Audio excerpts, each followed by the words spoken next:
Alright, today we're taking a look at a video from Liberal Hivemind. His bio says, former liberal looking to shine light on the hypocrisy that pushed me away from the left. That's adorable, because there's more hypocrisy in his own content than the party he claims pushed him away. But hey, self-awareness was never his strong suit. Today we're listening to his little economic rant while the Trump administration quietly walks back its tariffs after their own voters roasted them alive over grocery prices. And naturally, he's out here doing what he does best. Blazing Trump like the man shits 24-karat gold. The video I'm responding to will be linked in the description below. Alright, let's get into it.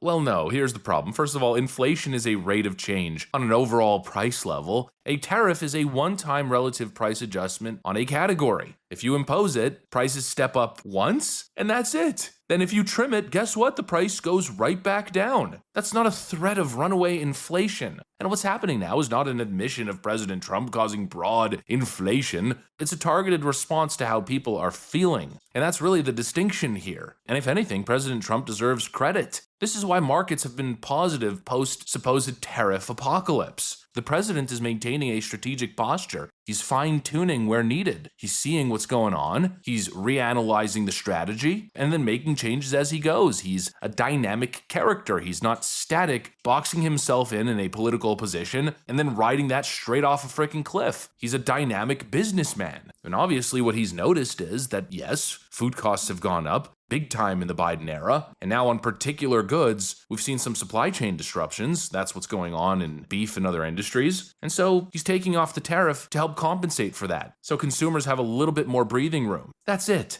And obviously, I think in some cases, like with coffee, for instance, the Trump administration is realizing that there's no real strategic position there, especially when it comes to national security or protecting national sectors. And so that tariff's probably not coming back. Beef is a little bit different. Obviously, he wants to protect American ranchers. But again, there's been a massive supply shock. There's some major issues when it comes to raising cattle right now. And so in comes likely a temporary measure to help alleviate some of that pressure. That's all this is. Oh look, he's doing that thing again where he reads half a sentence from Econ 101 and suddenly he thinks he's Milton Friedman. He says a tariff is a one-time relative price adjustment. Prices step up once and that's it. And then you trim it and the price goes right back down. My guy, that's not how the real world works. That's how a children's cartoon explains economics. And reality, when tariffs raise costs, companies don't just politely lower prices again because you asked nicely. They pass the cost on, their suppliers pass it on, retailers pass it on, and consumers get hit with the final bill. That one-time increase turns into a permanent higher price floor, and every economist with a pulse has already said Trump's tariffs pushed prices upward. But sure, call it just a step up once. Tell that to the people paying more for beef, coffee, electronics, steel, and everything that depends on them. And then he tries to spin the tariff rollback as some 4D chess strategic posture. No, it's a quiet walk back because voters are pissed about grocery bills. He didn't fine-tune the strategy. He yanked back a bad policy before it blew up his numbers.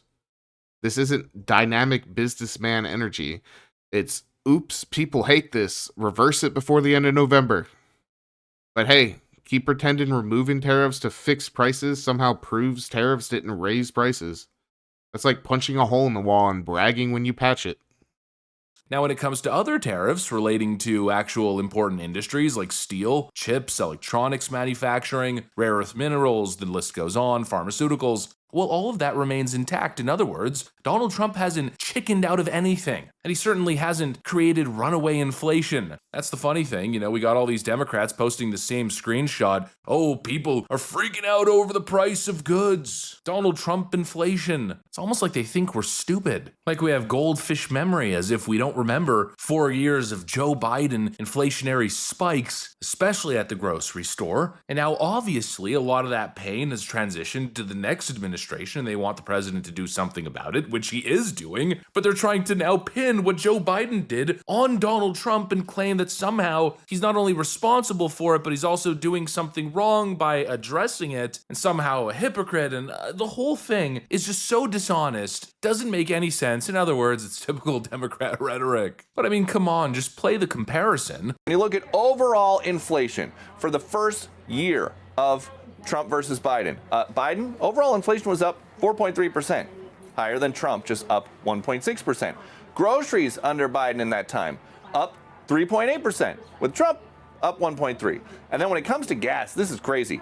Biden up 24.4%, with Trump it is actually down 5.4%. That is where the biggest difference is. And we heard from the HUD Secretary, Scott Turner, this afternoon. They are racing to cut red tape for construction projects because the belief among officials here is that if housing is the number one place where people are getting killed when it comes to affordability, if people are cutting red tape and able to build more houses and apartments, then the prices will come down. Pretty basic supply and demand in play. Oh boy, here we go again. Another episode of I Googled inflation once and now I'm an economist. First he says Trump hasn't chickened out on anything because the other tariffs on steel, chips, electronics, etc. are still there. Yeah, genius. Nobody's arguing those disappeared. The point is, he backed off his own food tariffs because they were punching voters in the wallet. You don't get extra credit for leaving the other bad policies untouched. Then he tries to dunk on Democrats, pretending inflation magically started in 2021. Like the whole global pandemic didn't happen. We're talking supply chain collapse, oil price shocks, global demand rebound. But sure, tell me again how Biden personally raised the price of beef with his mind. And the best part, the completely bogus Biden 4.3% inflation, Trump 1.6% numbers? Bro is cherry picking economic data like he's at a farmer's market. Every fact check from here to Delaware has pointed out that these exact numbers come from viral misinformation posts, not actual CPI data. But don't let reality stop a good rant, right? And the gas price claim? Biden up 24%, Trump down 5%. Yeah, if you only measure hand-picked weeks and ignore the rest of reality. Gas swung wildly during Trump's term, especially during COVID, when demand cratered. That's not great policy, that's nobody was driving. But the funniest part of all this projection? They think we have goldfish memory. Buddy, you're counting on people having amoeba memory so they don't notice you're comparing apples to nuclear submarines. So no, this isn't runaway inflation Trump didn't cause. It's just bad economics wrapped in partisan cope and sprinkled with data cherry-picked so hard it should come with a stem.